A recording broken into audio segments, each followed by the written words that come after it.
Class 12th bookkeeping and accountancy, unit 5 retirement और death of a partner.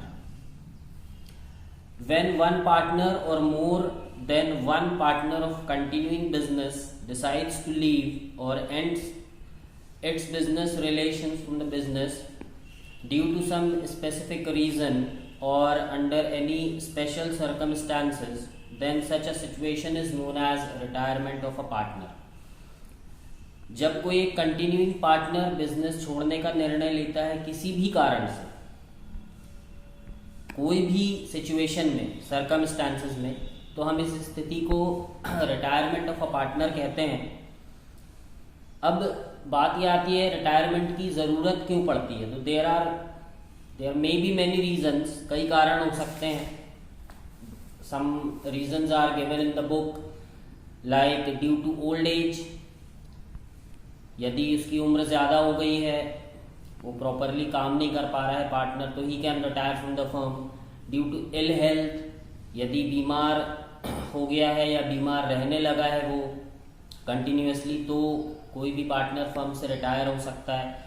Due to mutual और principal differences, आपसी यदि उनके संबंध ठीक नहीं है सभी पार्टनर्स के बीच में, और किसी पार्टनर्स को ऐसा लगता है कि वो कैरी ऑन या कंटिन्यू नहीं कर पाएगा, तो वो रिटायर हो सकता है फर्म से.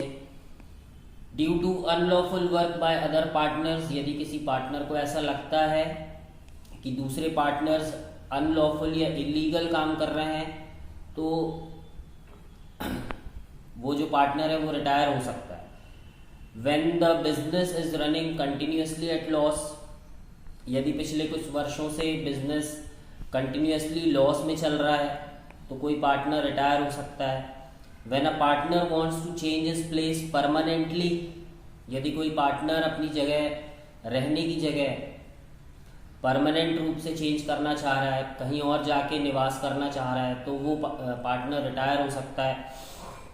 When a partner becomes lunatic, insolvent और traitor, 3 वर्ड्स यहाँ पे दिए हुए हैं. जब कोई पार्टनर ल्यूनाटिक हो जाए, ल्यूनाटिक यानी इनसेन यानी मानसिक उसका संतुलन ठीक ना हो, इंसॉल्वेंट यानी दिवालिया घोषित हो जाए कोर्ट से, और ट्रेटर का मतलब होता है विश्वासघाती. यदि कोई पार्टनर धोखेबाज हो जाए, इन सच अ कंडीशन एक पार्टनर को रिटायर किया जा सकता है. When a partner involves himself in such type of a business which is against the objectives that firm, यदि कोई पार्टनर अपने आप को ऐसे कामों में इन्वॉल्व कर ले जो कि फर्म के उद्देश्य के खिलाफ है, तो उस पार्टनर को रिटायर किया जा सकता है. तो ऐसे और भी कई कारण हो सकते हैं. कोई भी सिचुएशन हो सकती है कि पार्टनर फर्म से रिटायर हो जाए.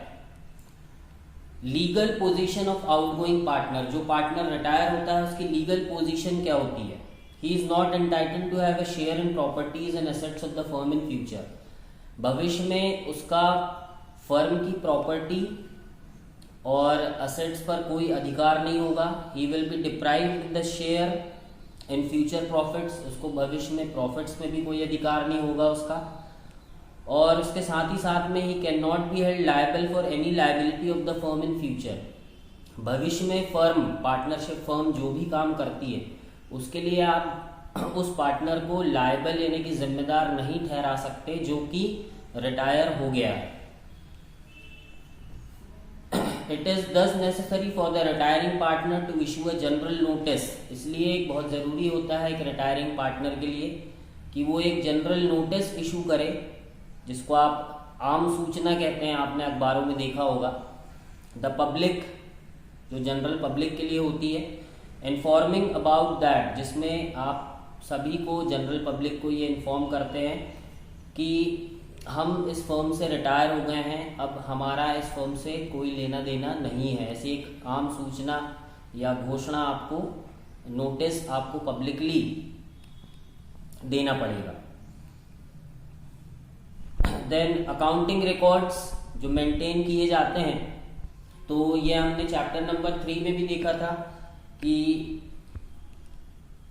जब भी पार्टनर्स के बीच का प्रॉफिट शेयरिंग रेशियो चेंज होता है तो फर्म के असेट्स और लाइबिलिटीज़ का रिवैल्यूएशन होता है।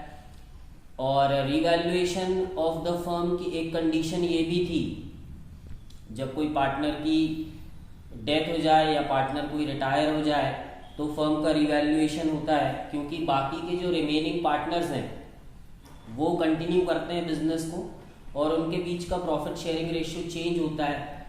और ऑब्वियस है कि किसी एक पार्टनर के जाने से बाकी के जो रिमेनिंग पार्टनर्स होंगे उनको गेन होगा, तो रिटायरमेंट के टाइम में भी हमको रिवैल्यूएशन अकाउंट बनाना पड़ेगा। साथ ही साथ में पार्टनर्स कैपिटल अकाउंट भी बनेगा, इंक्लूडिंग दैट पार्टनर ऑल्सो, उस पार्टनर को भी इंक्लूड करेंगे जो रिटायर हो रहा है, क्योंकि पार्टनर्स कैपिटल अकाउंट में हम वो अमाउंट कैलकुलेट करेंगे जो कि हमें रिटायरिंग पार्टनर को देना है, उसकी कैपिटल प्लस उसके प्रॉफिट्स जितने भी हैं वो सब उसको मिलेगा। और साथ ही साथ में जैसे कि एडमिशन के टाइम पर हम गुडविल प्रीमियम मांगते थे न्यू पार्टनर से, वैसे ही हमको रिटायरमेंट के टाइम पर आउटगोइंग पार्टनर को यानी रिटायरिंग पार्टनर को उसकी गुडविल का हिस्सा यानी प्रपोर्शनेट शेयर ऑफ गुडविल ये देना पड़ेगा। तो जो भी पार्टनर रिटायर होता है उसे टोटल फर्म की गुडविल में से उसका अमाउंट पे किया जाता है, और पे करने वाले रिमेनिंग पार्टनर्स होते हैं जो अपने गेनिंग रेशियो में इसको पे करते हैं। तो इसका मतलब ये हुआ कि हमको गेनिंग रेशियो कैलकुलेट करना है